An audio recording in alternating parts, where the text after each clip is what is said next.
Muchas gracias, doctor Miguel Ángel Pichetto, flamante auditor general de la Nación, todavía por asumir por estas cuestiones de la pandemia, por recibirnos acá en su estudio céntrico. Y la primera pregunta es, ¿sigue siendo peronista? Sí, claro. Digamos, son las ideas que he tenido siempre. Tengo una visión nacional, del centro nacional, de un centro democrático, que se fue afianzando con el tiempo incluso. En la consolidación de ideas que tienen que ver con la libertad, con la división de poderes, con una mirada federal, que fue lo que desarrollé en los últimos 4 años como senador y presidente del bloque de ese espacio que era Alternativa Federal, un trabajo con todos los gobernadores del peronismo que permitió gobernabilidad a la Argentina. Me sigo sintiendo peronista, no estoy ya en el partido. ¿Su familia peronista? ¿Su mujer, sus hijos? No, mi mujer no participa en política. No, pero bueno, uno tiene su corazoncito hacia un lado, hacia el otro. Sí, lógicamente. Es pichetista. Diríamos que sí, claro. Aun cuando yo siempre consideré que la política no es un bien ganancial, ni tiene por qué serlo. Tengo una visión, digamos, de que esa es una tarea individual y lógicamente el desarrollo, digamos, conyugal muchas veces entorpece el proceso político. Tienen que tener mucha paciencia las parejas de los políticos y de las políticas, ¿no? Sí, claro, tiene que tener una gran comprensión de la ausencia. Hay noches que no se vuelve, especialmente cuando uno trabaja en el Congreso por esa jornada maratónica. Más que todo, la tarea política requiere de un fuerte compromiso con la gente, con salir a recorrer. Hoy estamos viviendo en tiempos del Zoom o del Google Meet, pero... ¿Y cómo se lleva con eso? Me tuve que adaptar. Me tuve que adaptar rápidamente y he mantenido numerosas reuniones, Es un sistema práctico, pero no es lo mismo. No hay nada que sustituya la presencia en política. Si usted me pregunta, ¿el Congreso funciona? Sí, funciona. Pero no es lo mismo. No. La existencia del Congreso de manera presencial le da una vitalidad al debate. No es lo mismo. Bueno, lo invito a ver un primer video. Bueno, ¿cómo no? Massa, Schiaretti, Urtubey y Pichetto lanzaron un espacio peronista alternativo de cara a las elecciones 2019. Tras el encuentro, el líder del Frente Renovador dijo: empezamos a construir una alternativa frente al fracaso del gobierno y agregó: el desafío es saltar la trampa de que esto es Macri o Cristina. El diálogo seguirá bajo cualquier condición y obviamente con Miguel, con el senador Pichetto tenemos una relación de mucho tiempo y simplemente dialogamos con toda tranquilidad. Empiezo por el final. Usted fue casi el que descubrió en el verano de 2019 a la baña de sandalias y medias, que fue una especie de sensación en el país, ¿no? A partir de un detalle tan menor, ¿no? Porque fue un tiempo realmente de expectativas y de ilusiones. Fue una etapa muy interesante y creo que después fue también una etapa de mucha frustración porque... Igual esa mesa donde están los cuatro, ¿no? La cabecera está libre, ¿no? Que muchos pensamos... Bueno, tenía una simbología haberla dejado libre. Pero el peronismo, que es siempre muy vertical, ahí parecía como... Bueno, porque estaba en gestación. Alternativa Federal estaba en gestación. Había un momento muy propicio para trabajar con todos los gobernadores. Y la figura de Schiaretti era una figura central. Totalmente. Importante. Yo diría que eso se desarrolló hasta el mismo momento del triunfo electoral de Schiaretti en Córdoba. Que fue un momento culminante donde Juan Schiaretti gana las elecciones de manera muy fuerte y también define un repliegue. Él habla del cordobesismo, de un espacio local. ¿Y ahí cómo juega Lavagna de costado con consenso? Nombre paradójico, porque no parecía consensuar mucho. Roberto aparece, y siempre fue un hombre importante dentro del núcleo del Frente Renovador con Sergio Massa, y luego aparece queriendo protagonizar también el escenario político. Lo que me parece importante remarcar, que es una figura valiosa y con mucha formación económica, con gran experiencia. Creo que no haber abierto una primaria abierta, un proceso donde se pudiera definir el liderazgo político electoral de ese espacio que se reflejó recién en el video, creo que fue un error. Roberto ahí se empecina con que no hay interna, no hay primarias. Por recordar así. Sí, pero sabía que perdería por ahí con Massa, ¿no? Que tenía más aparato. Bueno, no sé. Bueno, pero eso hubiera servido. Cualquiera hubiera sido el resultado. Tal vez no. Tal vez podría haber ganado Roberto Lavagna, porque era una primaria abierta. Ahora esto plantea... Era un sistema de primaria abierta. Plantea un poco que es un oxímoron el peronismo republicano, porque digo, siempre todos los esfuerzos que hizo el peronismo por democratizarse internamente. Y recuerdo que la única elección interna que tuvo el peronismo en sus 70 años de historia... Fue la de Cafiero Menem. Fue la de Cafiero, ¿no? Digamos, menos años, 50 años en esa época. Y la perdió justamente... Yo era muy joven. En ese momento yo estaba como intendente de la ciudad. Yo la acompañé a Menem, a Carlos Menem. Que era una elección que Cafiero, si no hacía, era número puesto. Era el presidente del 89. Bueno, la historia habría que analizarla un poco más con más detenimiento, porque Carlos Menem era una figura muy popular, muy arraigada en el corazón de la gente. Y lo que plantea el Congreso de Mar del Plata, que hubo en dos espacios distintos una misma reunión, el Hermitage y el Provincial. En el Provincial estaba Antonio Cafiero y la mayoría de los gobernadores del peronismo. Estamos hablando de 1988. Y en el Hermitage estaba Carlos Menem con toda su gente. Yo estaba en ese hotel. Claro. En Buenos Aires sorprendió que ganara Menem. No sé si en el interior, porque me parece que no sabían lo que estaba pasando abajo. Claro. Pero nosotros éramos jóvenes en Río Negro. Y la verdad que le ganamos a la estructura de conducción del partido. Ahora, y eso era un fenómeno que no era atribuible a nosotros, sino a la figura carismática de Carlos Menem. Ahora en perspectiva, ¿no? Ahora que pasaron tantos años, que ya todo eso es historia. Hubiera sido una historia muy diferente que hubiera ganado Antonio Cafiero, ¿no? El primer gobierno de Menem fue un gobierno excelente. La historia me parece que va a tener que revalorizar el primer gobierno de Carlos Menem. Bueno, usted sin querer tuvo como un lapsus y lo nombró, y ahora tenemos un video sobre el Juan Domingo verdadero. ¿Cómo no? Póngase un poco a la izquierda, a la izquierda. Totalmente. Doctor Balbín, hará nuevos contactos. Se retira el doctor Balbín. Prácticamente imposible quedarnos donde estamos. Vamos a intentar. ¿Cómo ha resultado la entrevista, por favor? ¿Cómo ha resultado la entrevista?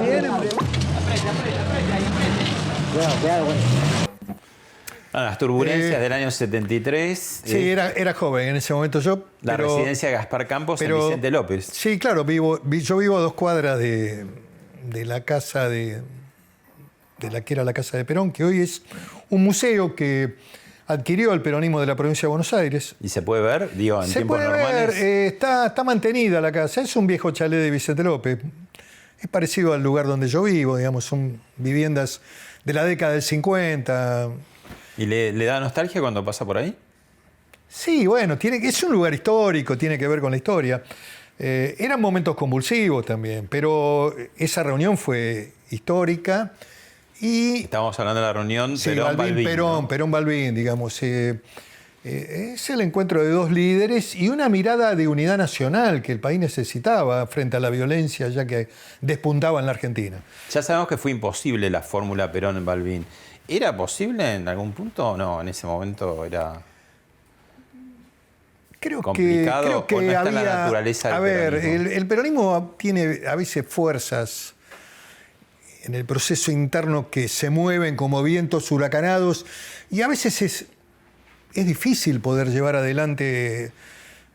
Pero la visión del Perón el Perón del 73, 74 es una mirada de un estadista, de un hombre que incluso hablaba de medio ambiente. Sí. Era un hombre que tenía una mirada anticipatoria. Hablaba mucho del año 2000. Por supuesto, y de lo que significaba el desarrollo, el medio ambiente, del esquema internacional, digamos. Ahora si resucitaba se muere de vuelta, si ve cómo quedó todo, ¿no? Sí, si hiciéramos un balance del proceso democrático y también de la herencia de la dictadura, digamos, porque eso está atado, la democracia tiene un tema pendiente, que es el no haber logrado una estabilización y un modelo económico y un debate cultural que consolidara un proceso capitalista en la Argentina de crecimiento, de ingreso al mercado, del trabajo como valor. Todo esto se ha deteriorado mucho más en este último tiempo. El presidente al principio parecía querer tener los gobernadores, se recostaba sobre ellos, los puso en una conferencia de prensa de cuarentena al principio, pero hace rato que no, y están como callados los gobernadores, salvo el de Santa Fe, también con mucha crisis, ¿no? Ahí Sí, por bueno, el tema de Vicentín. el tema Vicentín fue un tema que detonó un debate desde el punto de vista de qué modelo quiere el presidente, que puso en duda, digamos, su centralidad, ¿no? Su centralidad. Más que todo, esa visión, digamos, de expresar un gobierno capitalista y un modelo moderado. Me parece que con Vicentín implosionó y me parece que el presidente está tratando de volver, que eso fue un error. Creo que asumió que eso fue un error. ¿Pero cuál es el verdadero Alberto Fernández? Tuvimos un Alberto Fernández 10 años después de la crisis del campo, hipercrítico del ultrakirchnerismo, y bueno, ahora... Bueno, hizo una alianza con el kirchnerismo. Claro, pero que con le permitió... la promesa de ser moderando bueno, esa parte extrema, ¿no? Y que no parece bueno, que hoy está preso de esos vientos huracanados. Y digamos, de las... me parece fundamentalmente... ¿Es un buen piloto de tormenta, ya que usa esa Es metáfora? difícil siempre estar en la cuerda haciendo equilibrio, es muy difícil. Me parece que todo presidente requiere de un perfil propio. ¿Y cuál sería el perfil del Alberto? Bueno, lo tiene que construir. Yo lo veo hoy todavía muy diluido, con una gran gravitación de la figura que en la fórmula le agregó poder y votos. Que es la figura de la vicepresidenta. Esto es prácticamente descriptivo. Y hay, digamos, una toma de decisiones en algunos temas que tiene, digamos, las ideas esas son las que están gravitando en el gobierno hoy. La cuarentena, ¿qué es lo que está bien? ¿Qué es lo que está mal? Hay un Estuvo proyecto... bien al principio. Lo que pasa es que en la Argentina siempre las cosas duran para siempre. Fue como la convertibilidad, era muy bueno como instrumento de estabilización, sirvió para darle previsibilidad al país durante casi 8 o 10 años y después lo que era un sistema, una medida de carácter económico. La convertibilidad también podía haber tenido modificaciones, que la intenta Cavallo cuando asume con De la Rúa, que fue la canasta de monedas. Se convierte en un sistema para siempre y eso destruye. La cuarentena larga o cuarentena boba ¿Qué hubiera hecho Macri y Pichetto en el poder con esta...? es contrafáctico eso. Obvio. Eso, la verdad, pero digo, creo que hubiéramos intentado hacerlo mejor para la vida de los argentinos. ¿Qué sería? Que sería haber tomado medidas sanitarias de cuidado y de aislamiento, como tomó este gobierno, y en algún momento empezar a avanzar en un sistema más flexible, de fases más avanzadas, como está haciendo el mundo. Pensar de que no vamos a poder salir hasta que no aparezca la vacuna es un suicidio colectivo. No tiene lógica. Ojalá la vacuna aparezca mañana, pero lo que digo es que vamos a tener que convivir con esto, a lo mejor hasta el año que viene, hasta que la ciencia lo determine, cuidándonos con un sentido de la responsabilidad. Lo que creo que hay que salir, después del 17 hay que salir, porque además hay algo que está ocurriendo que no reflejan las encuestas de los encuestadores argentinos, que es el agotamiento psicológico y el cansancio de la sociedad respecto al encierro. Y esto está desarrollándose. Los encuestadores les hacen las encuestas al presidente, a los gobernadores, pero la realidad abajo es otra. Y esto está en desarrollo. Y no solo por la economía, no, y porque lo además psicológico también. La cuarentena no es igualitaria. No es igualitaria. La gente pobre La pasa muy mal. Yo el otro día vi una imagen en un noticiero, en un canal de televisión, de la tarde. Había una cola muy larga de gente muy humilde en La Ferrera.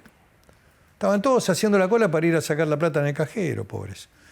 Resulta que parece que se pudrió todo con el cajero porque no estaba la plata, porque los bancos no ponen la plata que tienen que poner, o porque el cajero colapsó y esa gente estuvo expuesta, haciendo cola, al aire libre. Y esa gente además necesita no se maneja con el PONE, con la tarjeta. Salían a trabajar de albañiles, de plomero, de electricista, vendían alfajores en el tren, hacían la plata para llegar a la noche y llevar la plata para la comida a la gente. Digamos, la cuarentena no es igualitaria. La cuarentena lo que profundiza son las desigualdades. Pero bueno, a ver, lo que digo en este tema para no abrir un... Creo que el gobierno hasta logró objetivos con la cuarentena. El presidente tuvo una gran centralidad, pudo administrar este proceso, hasta logró objetivos en términos de los decesos, que son siempre dolorosos, una muerte siempre es dolorosa. Pero y económicamente logró ajustes que al otro gobierno... Como medidas que no hubiera podido tomar el otro gobierno nunca, como por ejemplo haber suspendido la actualización de los jubilados, o haber suspendido las paritarias. O pagar aguinaldos en cuotas. O pagar aguinaldos en cuotas, o incluso sindicatos con un gran nivel de responsabilidad aceptaron bajarse salarios para mantener el empleo. Pero esto no dura para siempre. Lo que me parece importante es ver cómo salimos. Digamos, yo creo que incluso si analizás hoy los números, que están con un nivel de testeo muy alto, es cierto que hay un nivel de gente con el virus infectada, pero también ha bajado notoriamente el nivel de decesos en términos porcentuales. Argentina tiene un nivel bajísimo en términos de muertos, para decirlo claramente, y tiene un alto nivel de recuperados, con lo cual una cuarentena rajatabla como la que estamos teniendo en esta etapa, no sé si es sostenible. Sí, hay países de Europa que han salido de la cuarentena con más muertos que los que tiene Argentina. Miles de muertos. España, Italia han tenido 40, 50 mil muertos. Argentina tiene un nivel de decesos muy bajo. Bueno, y hay otros países como Brasil y Estados Unidos que parecen no controlarla, ¿no? Sí, son visiones que tal vez no sean tan simplistas.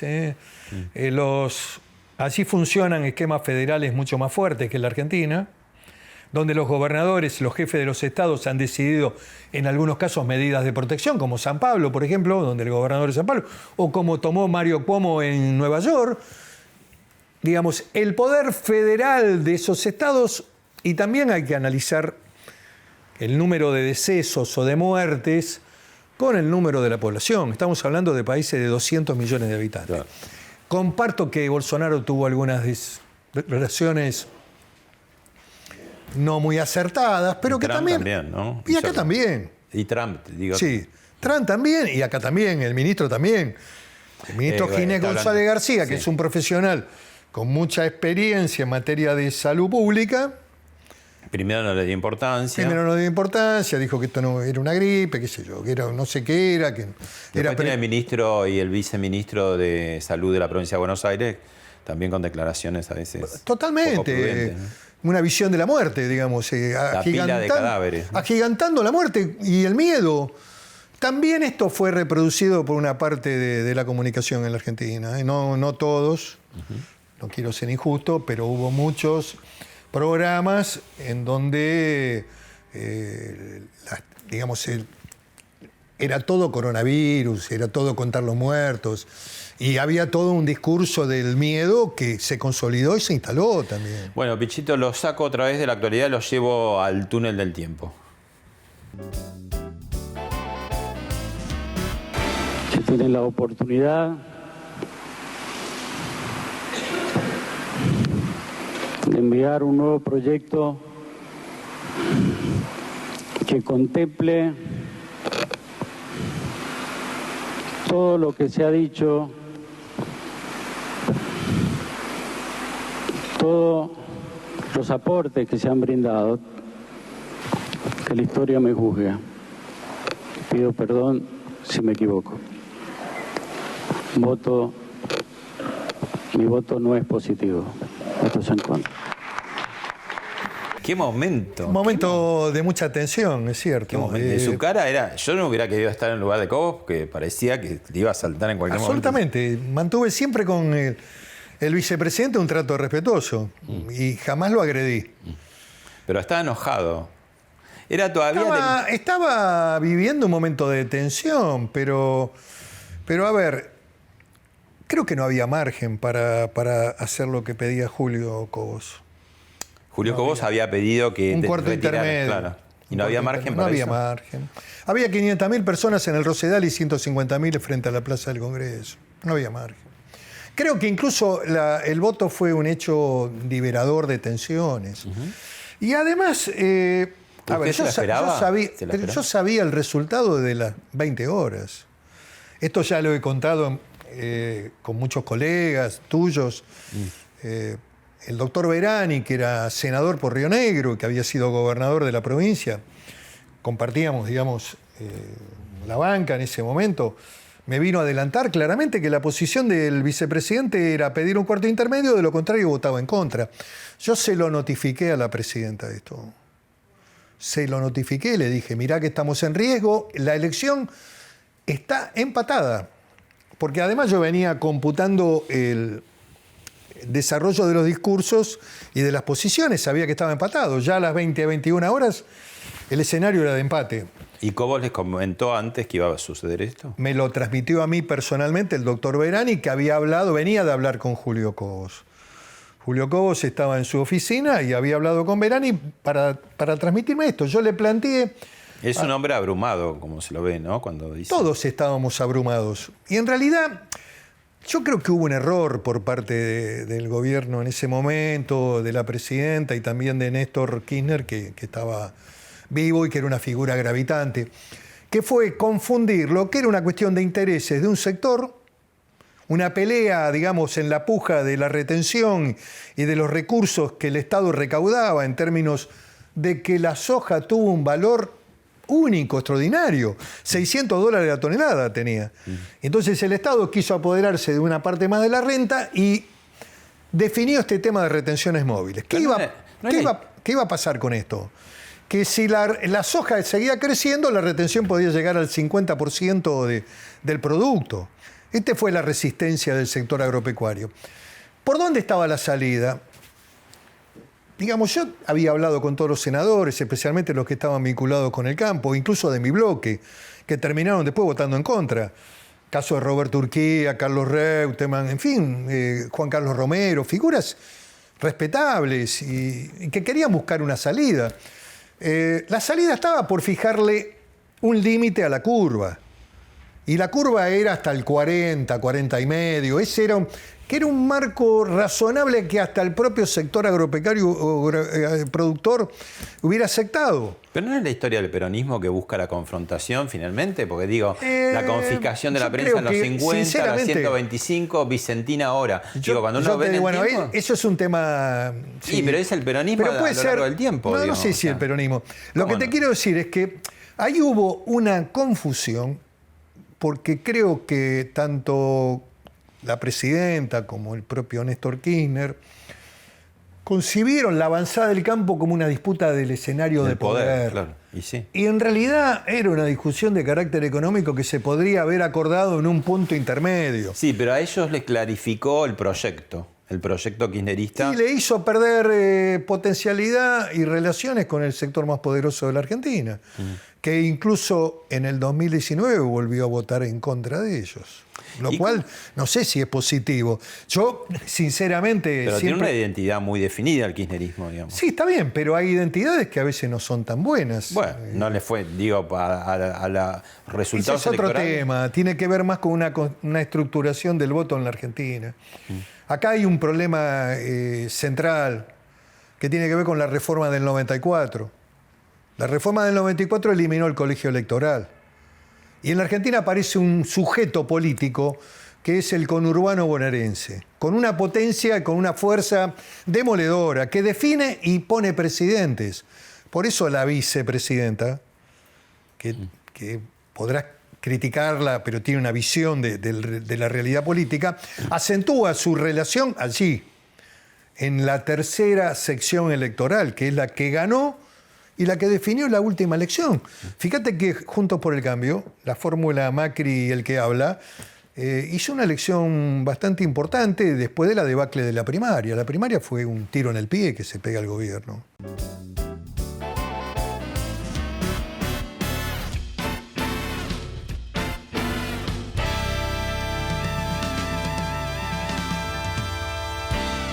Usted atravesó el menemismo como diputado, todo el menemismo, y atravesó como senador los 3 gobiernos kirchneristas primero, claro, sí. Más todo Macri, salvo el último 6 meses que renunció para ser candidato. ¿Qué proyectos tan distintos, no? El menemismo... No te creas. No, digo, el menemismo con una actitud más bien neoliberal o mal llamada neoliberal. Sí. El kirchnerismo con una actitud bolivariana. No. Y usted atravesando todo eso. No, vos requerís un análisis más puntual. Néstor Kirchner tenía una visión capitalista. Su primer gobierno fue un gobierno con orden fiscal, con superávit comercial. Bueno, entraba plata rolete también. Muy bien, ¿no? aprovechó la coyuntura internacional, los commodities volando. Y veníamos también de un proceso de acomodamiento, por qué no decirlo, del 2001, del esfuerzo 2001. que había hecho Eduardo Duhalde junto a Rem Helénico, que es una persona olvidada. Porque la historia acá pasa rápidamente. Claro. El proceso del 2001 es un proceso de una intensidad fenomenal. Y fue una crisis de carácter financiera, digamos, de retención de los depósitos de los bancos. Pero ha habido un proceso de inicio de recuperación que va de la mano de la agroindustria, del campo, de la producción, de la exportación, que comienza con Duhalde y también con la decisión que toma Duhalde de salir de la convertibilidad como un sistema económico. Y luego se consolida con Roberto Lavagna, con Roberto como ministro. Con lo cual hay distintas etapas. Creo incluso que el primer gobierno de Cristina fue un gobierno en línea con la continuidad de su marido, del primer gobierno de Néstor Kirchner. Ya no con las mismas condiciones económicas. Pero empezaron los problemas económicos y ahí es donde se traduce también... Bueno, pero Néstor Kirchner con Alberto Fernández como jefe de gabinete son los primeros en torcer cuando lo sacan a Lavagna y empiezan a meter mano en el INDEC, y eso se da en 2005, ¿no? Bastante antes. Bueno, hay algunos elementos que no tienen una defensa integral. Yo estoy hablando más en general. Digamos, en una mirada de gran bloque. El 2008 y hasta el 2011 también Cristina tuvo un gobierno más del centro. Incluso, fíjate y analiza, la derrota del 2008 es procesada por el gobierno democráticamente. Aceptan la derrota. De 2009. Sí. 2008. La 125 fue en el 2008. No, digo, después de y la derrota del 2009, sí. Néstor Kirchner pierde por ínfimos centésimos. Pero pierde. Pero acepta la derrota. Y contra de Narváez. Y contra de Narváez. Pero perdió. ¿Qué te quiero decir? Que en el 2008 es derrotado en el Congreso y la presidenta en ese momento retira el proyecto. Aceptó el resultado del Parlamento y después podés analizar algunos otros puntos. Lo que a mí me parece que hay un perfil identitario desde el 2011 en adelante a partir de la desaparición física de Néstor Kirchner, que es una tercera etapa, donde me parece que ahí hay una mirada, digamos, más ligada al centro izquierda. Hay un alejamiento de Estados Unidos, hay un esquema más radial, digamos, con hombres más identificados a una visión más de izquierda. ¿Eso por convicción o por necesidad? Porque la economía ya no había buenas noticias y entonces vamos a buscar enemigos. Pueden estar las dos cosas. Siempre hay en esa construcción, que es argentina, digamos, este es un problema argentino, es la construcción de la emocionalidad y del enemigo externo y la construcción del discurso nacional de defensa de la Argentina. Eso se vio con, por ejemplo, la fragata, que devuelvan la fragata, y se vio también con la posibilidad, yo creo que ella tuvo una gran oportunidad, la expresidenta, de haber ordenado la cuestión de la deuda con los holdout y hubo ahí una construcción discursiva de los buitres, los holdout. Y en realidad, fíjate cómo está actuando hoy el gobierno. Ha mejorado notablemente la oferta. Es muy probable que cierre un acuerdo con BlackRock y con todos los acreedores, porque sabe que el mundo del default es un mundo oscuro. Y Fernández sabe que incluso para reconfigurar su gobierno necesita acordar con los acreedores y no ir al default. Lo que te quiero decir que no es todo tan lineal. Okay. Y yo crucé las aguas. Bueno, pero a ver, lo que te quiero decir es que siempre fui un hombre elegido democráticamente en la provincia de origen. Bueno, ahora hay un siempre material... fui producto del resultado electoral. Un material para que vea de ese cambio de aguas o cruce de vereda. Y lo charlamos. Como bien dice la consigna que ha fijado el presidente Macri, juntos somos invencibles. Muchas gracias.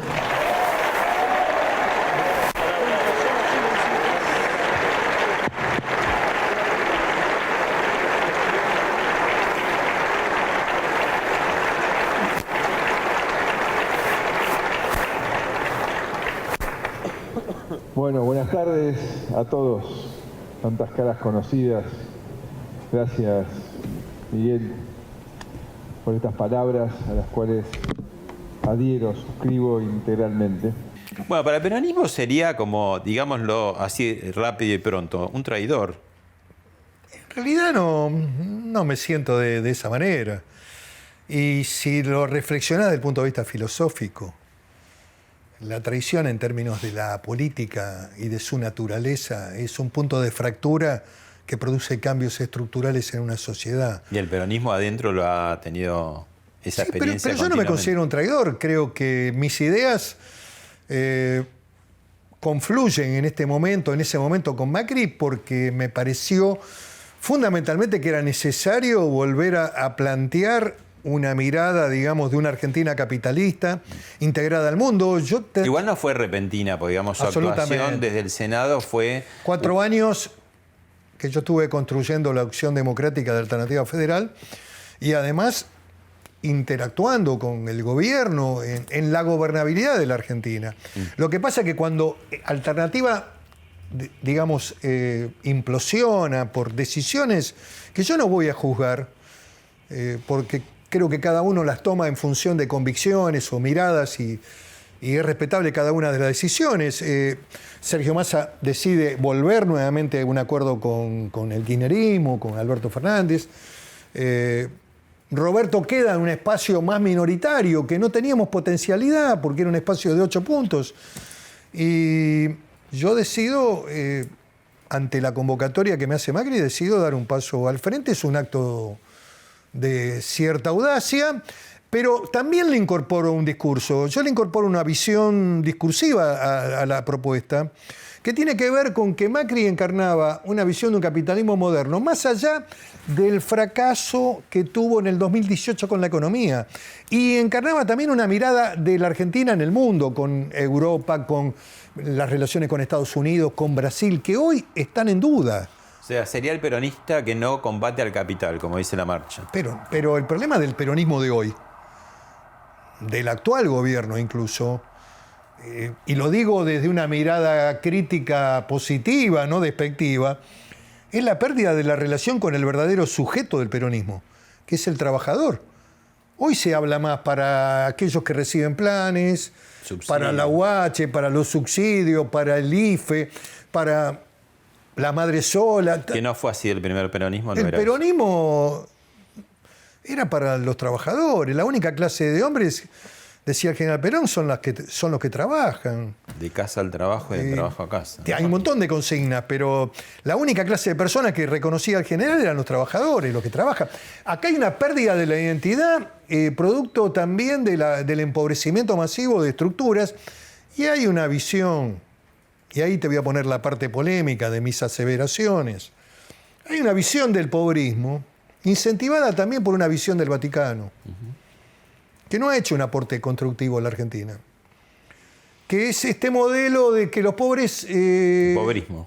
El pobrismo, la visión de clase de la Iglesia Católica Argentina es muy lamentable, porque la Iglesia es para todos. La tarea espiritual debe ser para todas las clases. Pero la Iglesia abajo no es un poco sostén social a veces. Sí, nadie está denegando eso. También hay una visión política de algunos sectores de la Iglesia. Tampoco es toda la Iglesia. La episcopal o la mayoría de los de la episcopal jugaron con el frente de todos. Usted dice que declararon, el país se salva con la patria exportadora y no con los curas villeros. ¿Y no será con los dos, con la patria exportadora y con los curas? Sí, también los curas villeros, yo no tengo una mirada despreciativa, hacen un aporte y trabajan en contacto con el territorio. Lo que le quiero decir es que eso lo pongo a veces como contraposición. Yo creo que la Argentina tiene destino cuando hablamos de la Argentina productiva, de la mirada exportadora, del crecimiento del empleo, de la evolución de clase, no para abajo. No como plantean algunos de que alguien dijo por ahí, no sé si fue el presidente, no quiero hacerle cargo de una frase que a lo mejor no es de él, pero dijo, bueno, dice, va a ser una Argentina más pobre pero más justa. Yo no creo que en la pobreza encontremos justicia. Lo que digo es que el modelo de nuestros padres, el tuyo, el mío, que venían a lo mejor de otro mundo, de trabajo, a lo mejor con limitaciones culturales.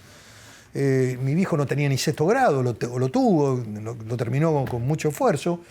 Era un sistema de aspiración ascendente, de una sociedad como la Argentina que integraba y que generaba una clase media. Que los hijos iban a ser mejores que los padres. Sí, y que la clase media era dominante y fundamentalmente estaba vinculado con el estudio y con el trabajo, no con la dádiva, con el asistencialismo, ni con el esfuerzo de los curas villeros que hacen una tarea loable. Yo no la niego. Pero ese mundo es un mundo más oscuro. ¿Y qué hicimos tan mal para llegar a ese mundo, digo? Más allá de... Yo creo que hay un fracaso, indudablemente, de la representación política, que asumo la parte que me corresponde, de no haber encontrado... En los mediados de los 70 teníamos 5 o 4%. 2 puntos y medio. Y pobreza, los obreros desfilaban con overol blanco, acordate, en Córdoba. Y ahora llegamos... Había problemas de libertades públicas y había problemas de otro tipo, pero no de economía. Las dictaduras militares, ¿no? Claro, era un gobierno de dictaduras. Pero ahora hay 50%, va a llegar a 50%. Y ahora vamos a llegar con la pandemia, la cuarentena, vamos a estar ahí en un 50%. Y eso es una sociedad compleja, muy difícil, y cuidado, que puede servir también para consolidar un modelo político, ¿eh? Porque el que maneja el aparato del Estado y maneja los planes, la UH, tiene una ventaja cualitativa en términos del desarrollo electoral. Ahora, ahí entramos en la zona polémica de Pichetto, que no quiere a los inmigrantes. No, yo no es que no quiera. Yo quiero que si un inmigrante que viene a la Argentina delinque, sea expulsado inmediatamente. Pero el gobierno ya sacó, ¿no? Porque sacó todo. El gobierno anterior Fernández sacó todo. El gobierno anterior decía de deportar, justamente. Y los expulsaba. Y este gobierno lo sacó. Pero después, lo que creo es que la Argentina necesita... Pero la demonización del inmigrante un poco... No, pero tampoco es cierto. Vicky Donda lo tiene con la lupa puesta. Bueno... No voy a entrar en debate con Victoria Donda, no me interesa, la respeto por su trayectoria. Pero además porque no quieren escuchar frente a este tema. Hay como un espacio de cierre en donde entra del otro lado la estigmatización y ese modelo donde uno es un anti-inmigrante. Yo lo que digo es que Argentina necesita, por su propio futuro, necesita construir una ley migratoria que permita un desarrollo más integral de la población argentina. Tiene que evitar que los inmigrantes que ingresan vía Paraguay, vía Bolivia, vía Perú, se queden todos acá, vía Venezuela, vía Colombia, todos se queden en el núcleo urbano de las villas o del conurbano bonaerense demandando alimentos, demandando planes, teniendo, digamos, aguache. Ese modelo es un modelo que liquida a la Argentina. Vos me decís, bueno, viene un inmigrante paraguayo, viene un inmigrante boliviano, vienen a trabajar en la minería, en el petróleo, en la construcción. Bueno, hay que volver a generar una dirección de migraciones que diga, mira, el sur argentino está abierto, es un territorio vacío, Allí hay necesidad laboral, hay demanda de carpinteros, como tenía la Dirección Nacional de Migraciones del año 1920, donde te preguntaban el oficio. Acá es piedra libre. Acá todo el mundo va al conurbano, toma terrenos, ocupa espacios, demanda al Estado. El Estado es un Estado generoso que le da a todo el mundo un plan, una UH, al año le da el documento. Es inviable. A ver, es peligroso también para la Argentina, porque además eso va, digamos, también produciendo efectos en la vida social, hacinamiento. Hoy tenés el problema precisamente en esos barrios populares, le llama el kirchnerismo. Usted dijo en un momento poner una bomba de No, tampoco dije eso. Dije que los búnkeres. Los búnkeres. Fíjate, ves cómo es el tema. Y los bueno, búnkeres de los búnkeres están dentro de las villas. Algunos. Y hay que dinamitarlos. Pero se va a morir el búnker, que son búnker, a ver, son búnker de cemento. Sí. Que es, lógicamente, tenés que sacar al pibe, que lo hacen meter por una rendija abajo por la tierra, lo tenés que sacar al pibe y dinamitar el búnker. La verdad te digo, vos lo que tenés que parar es el desarrollo de los barrios estos de villa, que en el conurbano crecieron sin límite, sin ningún control, sin control. Y tenés que reorientar la migración. Nosotros nos hacemos cargo, Argentina, que es un país generoso, que es un país que todavía sigue siendo, a pesar de la mediocridad, la decadencia, el fracaso en su economía, si vos lo comparás con los países latinoamericanos que te rodean, todavía somos lo mejor de Latinoamérica. Pero ya no tan. No sé, todavía tenés elementos que no tienen otros. Vos tenés universidad pública gratuita, educación pública, hospital público. Los hospitales están llenos de gente que viene incluso de otros países a atenderse. Bueno. Estas son, digamos, lo que tiene la Argentina todavía, que le queda y que demuestra que es un gran país. Yo no tengo una visión apocalíptica del futuro argentino. Bueno, usted lo nombró hace un rato y ahora le invito a ver un material que tiene que ver con el actual senador y expresidente Carlos Menem. Quiero expresar mi agradecimiento a este gran político y presidente desde hace ya bastante años, y ojalá que siga, el querido Pichetto, de la Cámara de Senadores de la República Argentina. Ojalá que muchos jóvenes tomen como ejemplo a este compañero del interior de la República Argentina. Ahí era la presentación del libro. Del libro de su vida, una biografía que él mismo redactó. Y a él lo veía Creo que la historia de Carlos Menem es... Lo veía usted como presidente también. Sí, pero bueno, hay una relación humana personal. Yo lo conocí a Carlos Menem cuando era intendente de esa localidad, de Sierra Grande, era muy joven. Y mantuve con él un vínculo y tengo un gran respeto por él. Como ser humano es una excelente persona. Y Menem tiene algunos atributos que también la historia le va a reconocer en orden a las libertades públicas y no haber perseguido nunca a la gente. Y haber garantizado la democracia siempre a pleno. Puede haber alguna anécdota de menor cuantía, pero él en general fue un hombre democrático. Y bueno, eso fue en la oportunidad de presentar un libro que había escrito él, y también porque eso demuestra también de que soy un hombre de varios mundos, que he transitado una parte de la historia argentina con relaciones humanas que yo no oculto y que además defiendo, y creo que me parecen importantes en el acervo y en mi experiencia. Bueno, ahora le invito a ver un video no tan cordial con otro expresidente.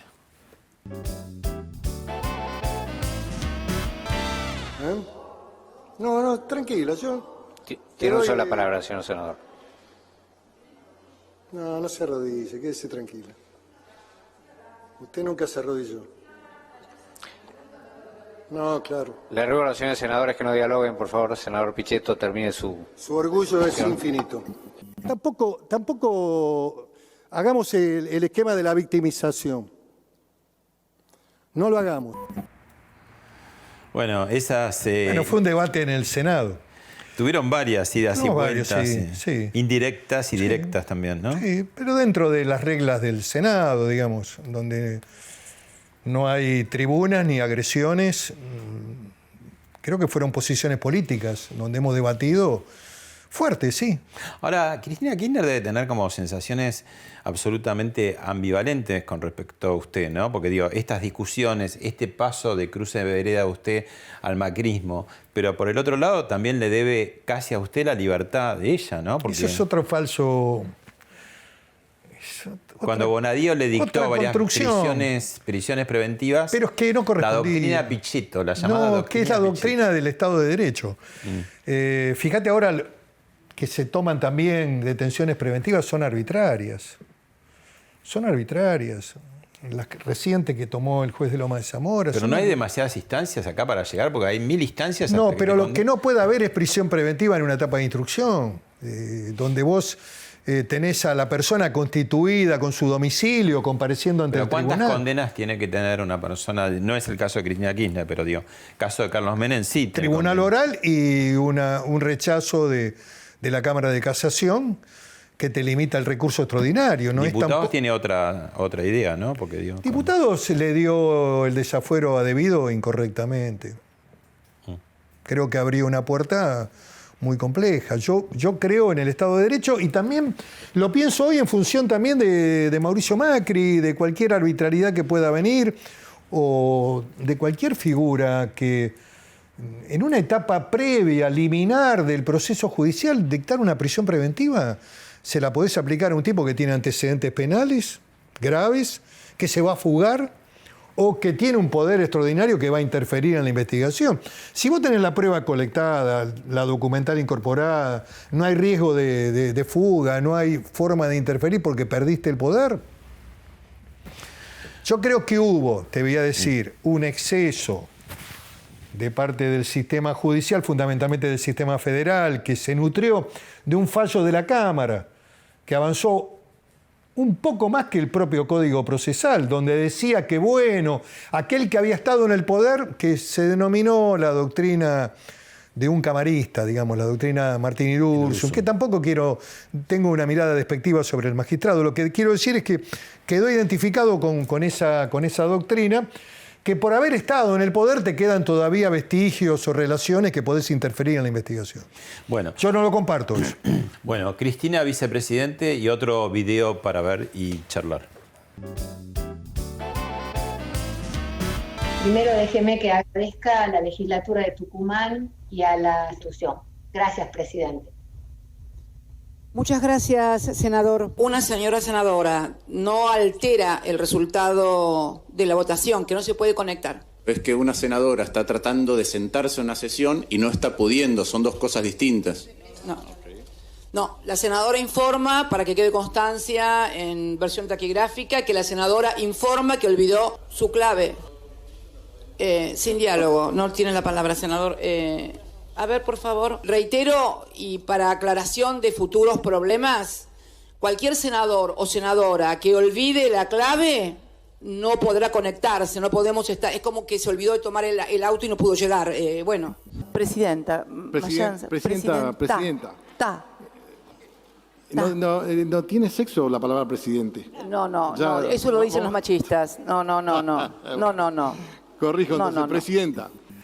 Es una vicepresidenta muy locuaz, ¿no? Una institución bastante, usted decía, casi en las sombras, muy de dar la palabra. Tiene mucho más... Bueno, el vicepresidente tiene una entidad y un perfil en la historia argentina bajo. En realidad, la luz tiene que iluminarlo poco. Pero en este caso... Bueno, en este caso, digamos, lo que yo dije durante la campaña y que muchos medios no le dieron tanta entidad, era de que la fórmula tenía una cierta anomalía, porque el poder de esa fórmula estaba en la figura central de la vicepresidenta. Por encima de que el presidente pueda reconfigurar o no su poder. ¿Y por esa anomalía nos falta ver cosas todavía? No, lo que me parece que hubo una creencia, digamos, en que la etapa que encarnaba Alberto Fernández es una etapa moderada y por ahora me parece que ha habido contradicciones y algunos hechos que no son buenos. Yo el otro día leí una solicitada de colegas tuyos, que creo que vos también la firmaste, de periodistas, en defensa de la vida, del periodismo, del derecho de la reserva de la fuente, de derechos que son constitucionales. Y yo creo que eso es un retroceso. Y una palabra del presidente frente a ese acontecimiento, una palabra de Alberto Fernández, frente a esos acontecimientos que se están desarrollando respecto a algunos colegas tuyos, a los que incluso algunos los amenazaron de ir presos. Nada nuevo en la historia del peronismo con la prensa, ¿eh? Sí. Salvo Menem en algún momento, ¿no? Digamos que no. Menem jamás persiguió a nadie. Mira que le decían cualquier cosa a Menem. Hasta lo digamos caricaturas. Sí, bueno. Está bien, ese forma parte de la, digamos, de la política y de asumir lo que significa la función pública. Tenés que estar predispuesto a aceptar todo eso. Pero lo que te quiero decir es que... No son fáciles las relaciones del peronismo con la prensa. No, del poder tampoco. Alfonsín también tenía libertad y garantizaba libertad, pero también tenía muchas veces... Le salía la gallegada. Por eso, te quiero decir que...